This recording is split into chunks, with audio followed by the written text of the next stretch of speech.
सावन का महीना भगवान शिव को समर्पित है और सावन का मंगलवार माता पार्वती को। सावन के मंगलवार को मंगला गौरी की पूजा अर्चना की जाती है। मान्यताओं के अनुसार इस दिन व्रत रखने से मनोकामना जल्द पूरी हो जाती है। सुहागन महिलाएं अगर इस व्रत को रखती हैं तो उन्हें अखंड सौभाग्यवती होने का वरदान प्राप्त होता है। सावन में मंगलवार को सुहागिन महिलाएं पूरे दिन व्रत रखकर शाम को मंगला गौरी की विधि विधान से पूजा अर्चना करती हैं। हिंदू धर्म में इस व्रत का विशेष महत्व है।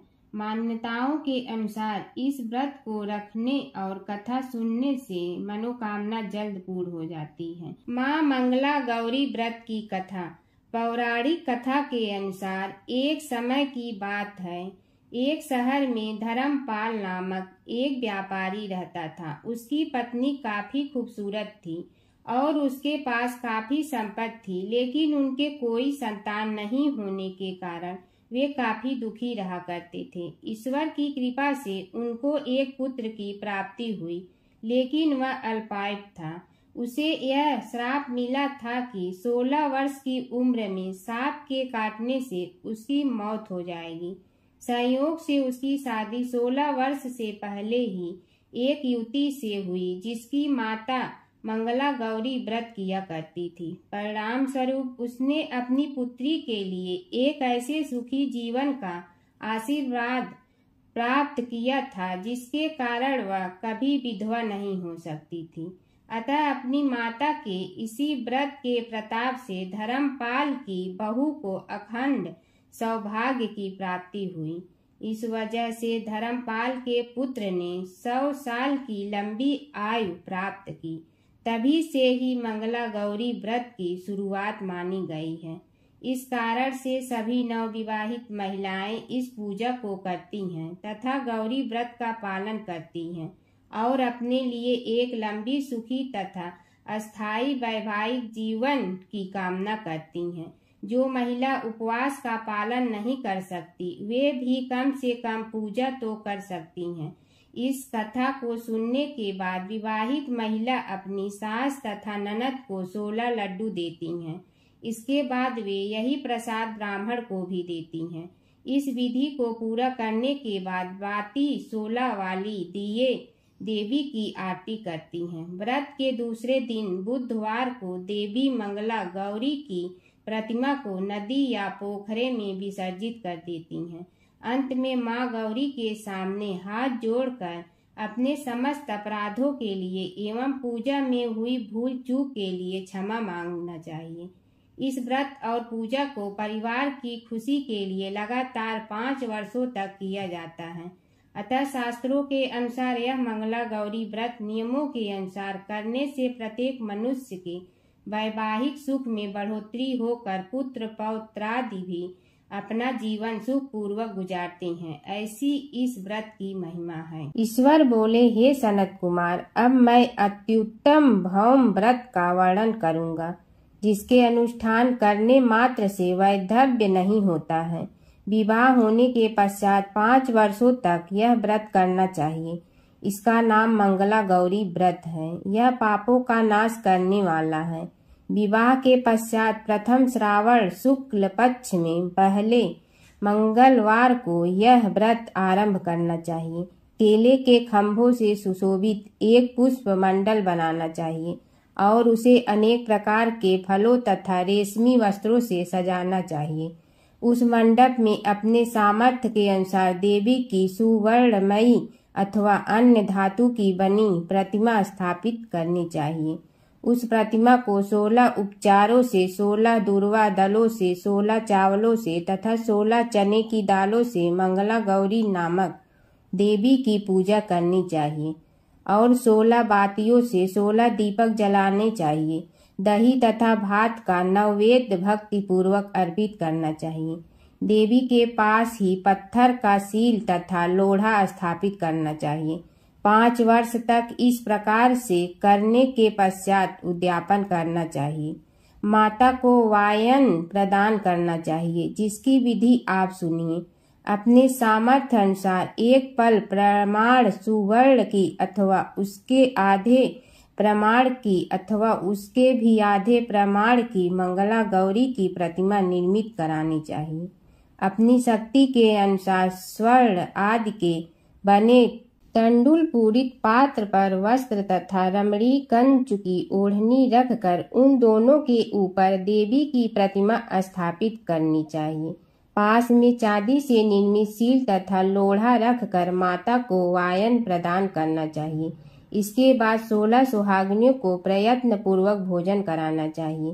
हे विप्र, इस विधि से व्रत करने पर 7 जन्मों का सौभाग्य बना रहता है और पुत्र आदि के साथ संपदा विद्यमान रहती है। सनत कुमार बोले, सर्वप्रथम इस व्रत को किसने किया था और किसको इसका फल प्राप्त हुआ?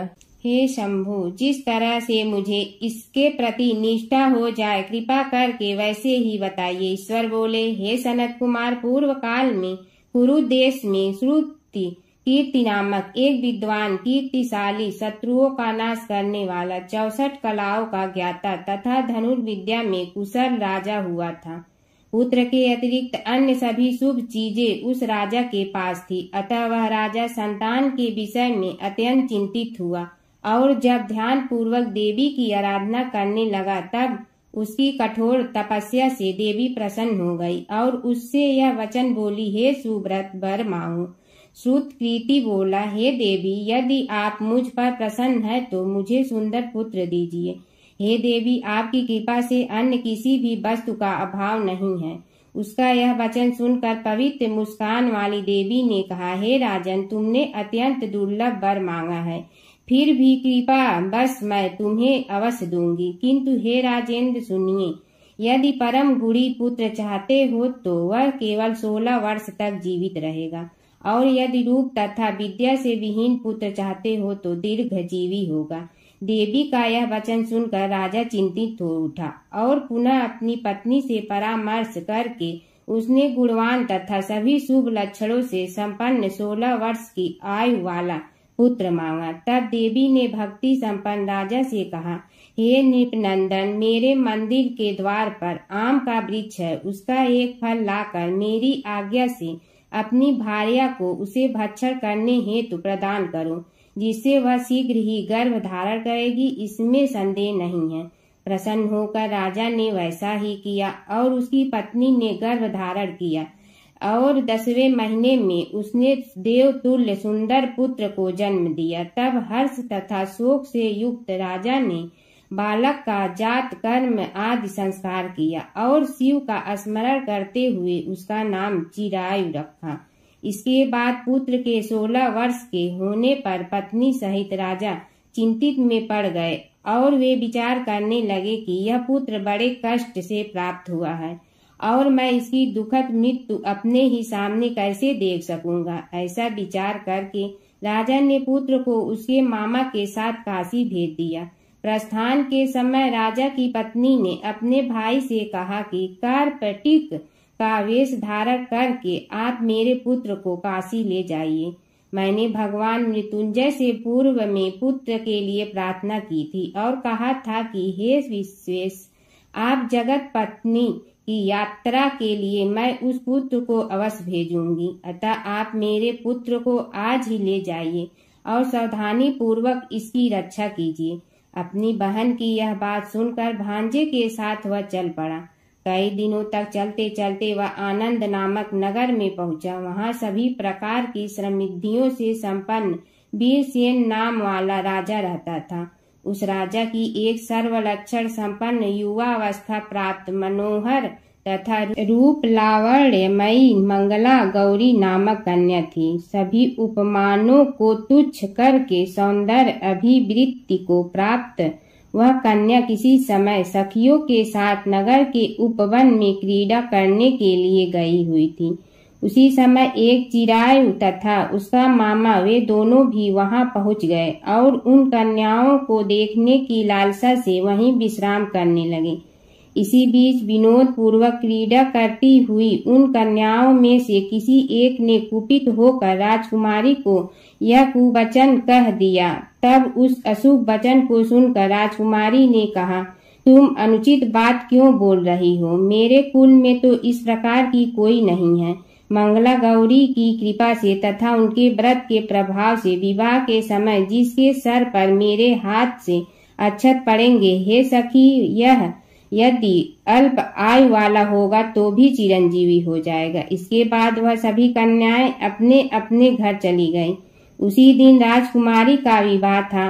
वह देश के दृढ़ धर्मा नामक राजा के सुकेतु नाम वाले पुत्र के साथ उसका विवाह निश्चित किया गया था। वह सुकेतु विद्याहीन, कुरूप तथा बहरा था। तब सुकेतु के साथ आए हुए उन लोगों ने विचार किया कि इस समय कोई दूसरा श्रेष्ठ वर ले जाना चाहिए और विवाह संपन्न हो जाने के बाद वहां सुकेतु पहुंच जाए। उन लोगों ने चिरायु के मामा के पास जाकर याचना की, आप इस बालक को हमें दे दीजिए जिससे हमारा कार्य सिद्ध हो जाए। इस पृथ्वी पर परोपकार के समान दूसरा कोई धर्म नहीं है। उनकी बात सुनकर चिरायु का मामा मन ही मन बहुत प्रसन्न हुआ, क्योंकि इसने उपवन में पहले ही कन्या मंगला गौरी की बात सुन ली थी। फिर भी उसने एक बार कहा कि आप लोग इसे किस लिए मांग रहे हैं? कार्य की सिद्धि हेतु वस्त्र, अलंकार आदि मांगे जाते हैं, वर तो कहीं भी नहीं मांगा जाता। तथापि आप लोगों का सम्मान रखने के लिए मैं इसे दे रहा हूँ। इसके बाद चिरायु को वहां ले जाकर उन लोगों ने विवाह संपन्न करा। सप्तपदी आदि के हो जाने पर रात्रि में शिव पार्वती की प्रतिमा के समक्ष उस चिरायु ने हर्ष युक्त होकर मंगला गौरी के साथ शयन किया। उसी दिन चिरायु के 16 वर्ष पूर्ण हो चुके थे और अर्धरात्रि में साक्षात काल्प सर्प रूप में वहां आ गया। इसी बीच संयोग बस राजकुमारी जाग गई। उसने उस महासर्प को वहां देखा और वह भय से व्याकुल होकर कांपने लगी। तभी उस कन्या ने धैर्य धारण 16 उपचारों से सर्प की पूजा की और पीने के लिए उसे दूध दिया। उसने दीनता भरी बाणी में उस सर्प की प्रार्थना तथा स्तुति की। मंगला गौरी प्रार्थना करने लगी कि मैं उत्तम व्रत को करूंगी जिससे मेरी पति जीवित रहे। ये जिस तरह से चिरकाल तक जीवित रहे, आप वैसा कीजिए। इतने में सर्प वहां स्थित एक कमंडल में प्रवेश कर गया और उस मंगला गौरी ने अपनी कंचुकी से उस कमंडल का मुंह बांध लिया। इसी बीच उसका पति अंगड़ाई लेकर जाग गया और अपनी पत्नी से बोला, हे प्रिय, मुझे भूख लगी है। तब वह अपनी माता के पास जाकर खीर, लड्डू आदि ले आई और उसके द्वारा दिए भोज्य पदार्थ को उसने प्रसन्न मन होकर खाया। भोजन के पश्चात हाथ धोते समय उसके हाथ से अंगूठी गिर पड़ी। तांबुल खाकर वह पुनः सो गया। इसके बाद मंगला गौरी कमंडल को फेंकने के लिए जाने लगी। विधि की कैसी गति है कि उस कमंडल में से बाहर की ओर जगमग करती हुई हार कांति को देखकर वह आश्चर्यचकित हो गई। घट में स्थित उस हार को उसने अपने कंठ में धारण कर लिया। इसके बाद कुछ रात शेष रहते ही चिरायु का मामा आकर उसे ले गया। इसके बाद वर पक्ष के लोग सुकेतु को वहां ले आए।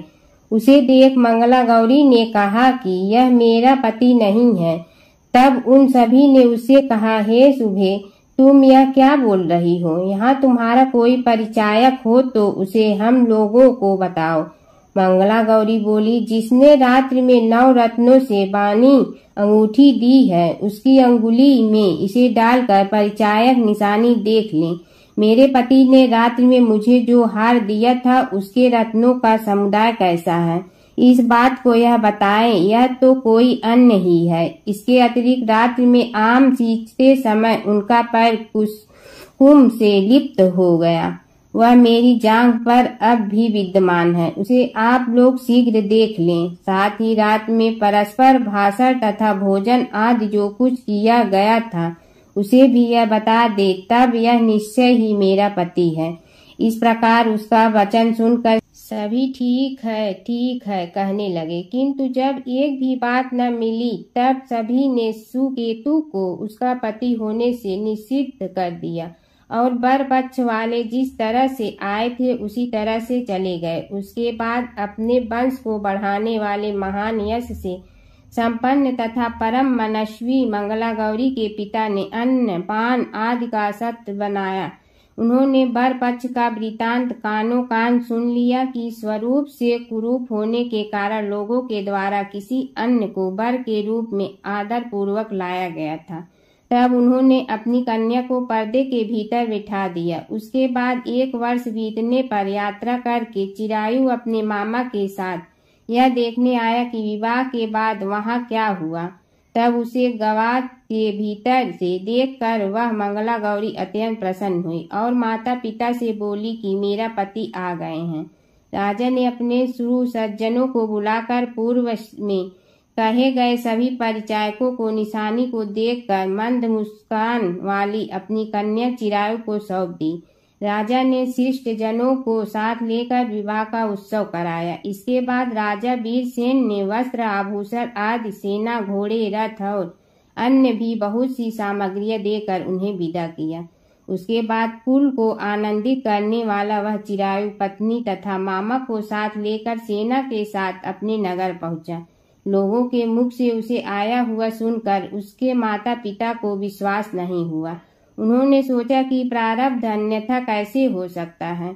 इतने में वह अपने माता पिता के पास आ गया और स्नेह से परिपूर्ण वह चिरायु भक्ति पूर्वक उनके चरणों में गिर पड़ा। तब अपने पुत्र का मस्तक सूंघकर उन दोनों ने परम आनंद प्राप्त किया। पुत्र वधू मंगला गौरी ने भी सास ससुर को प्रणाम किया। तब सास उसे अपनी गोद में बिठाकर सारा वृतांत शीघ्रता पूर्वक पूछने लगी।